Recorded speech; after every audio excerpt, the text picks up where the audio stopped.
Shannon Farrell, Clark County 4-H agent, here with some of my good friends and family that are going to help us do some indoor gardening. Yes, we are setting outside, but that's just because it feels amazing. When we finish with our project, we will take it indoors as recommended. So a couple things to get excited about when you do indoor gardening.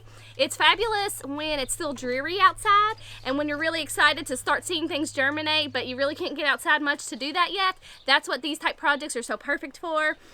Seed selection is something that you're going to want to look into. There are so many choices. There's lots of different varieties, there's different cultivars, there's different brands, lots of recommendations. You can Google or you can look at recommendations. I'll post some after this video up on our Facebook page to try to help you narrow down what works best for you and what preference you think you and your family would most enjoy.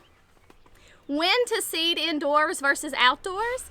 Some things to consider are when the last average frost for your area is, and then the time required between the seed and the transplant date, the seeding date and the transplant date, and then taking that, which is recommended on a resource guide that you can verify through, I'll have that posted for you. Take that time frame between when you want to harvest. Those are kind of some dates and things and times to keep in mind to let you know if seeding indoors is a better option versus going straight outdoors.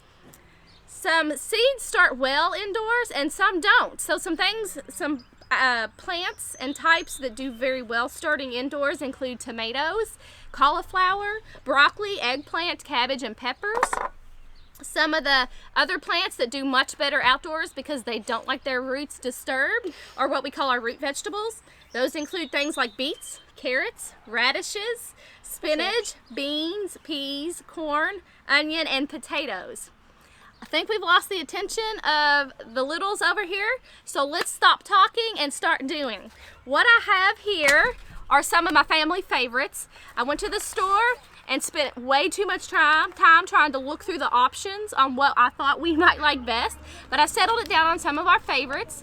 I have peas, pumpkin, and lettuce, but those all do better starting straight outdoors. So we'll plant those in our garden as soon as it dries up just a little bit. Some of our favorites that start well indoors include squash, broccoli, zucchini, and Camber's favorite, cabbage. It's my favorite too. So we are going to plant those in our planting device here. Now let me tell you, this is another thing that there are a lot of options on. Again, I stood in the aisle for way too much time trying to figure out what works best. I don't think there's a right or a wrong. It's whatever works for you. As long as you have some soil, you can use a cottage cheese container, maybe put some little holes in the bottom to make sure your seeds don't get too saturated. But you can do whatever you have even around the house. I kind of was excited about doing a more of a greenhouse looky thing. So I purchased this. It has 72 containers, so we will be filling seeds and hopefully having at least 72 plants germinate for us to plant later.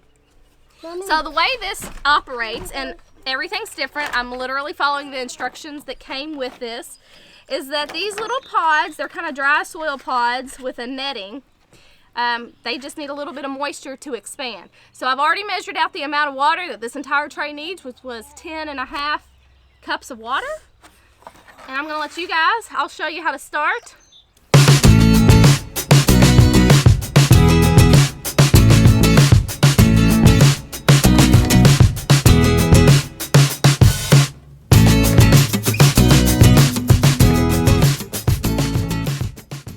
So while they are continuing to fill this up, one of the cool things to do is to label what you plant, because specifically when they're seeds, unless you have an amazing memory, you might forget by the time it starts to germinate what it is that was in a particular area until it gets big enough to produce the fruit.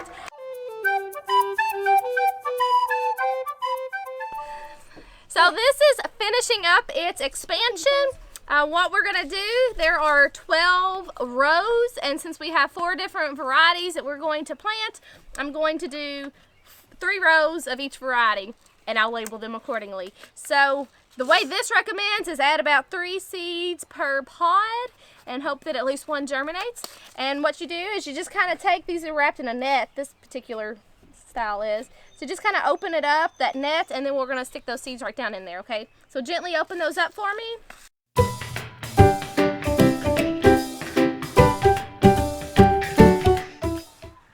I'm doing a couple things, maybe not according to recommendation just right now. One is I don't have 3 full rows on everything just because it's going to make a lot of plants and I don't have the space for it. And 2, I am not, on these bigger seeds, I'm not putting multiples in each pod on account that I'm just really hopeful they'll germinate. But if they don't, I will plant them directly in the ground later and still get use out of them. Yay! All right, good work, friends. To finish out this project, we're going to put the dome over top of it. We'll watch it and make sure that it doesn't get dried out. If it looks like it might, we'll add a little bit of water to it. And it says to store in a warm environment, but not in direct sunlight until it starts to germinate, which should just be a couple of days. We'll keep an eye on it. Once we start seeing those green little leaves pop up, then we will go ahead and remove the greenhouse effect and put it in a window where it can get some direct sunlight to finish out. And then once it gets big enough to transplant, we will send those bad boys out to the garden that we've worked so hard in and watch them grow and make us food.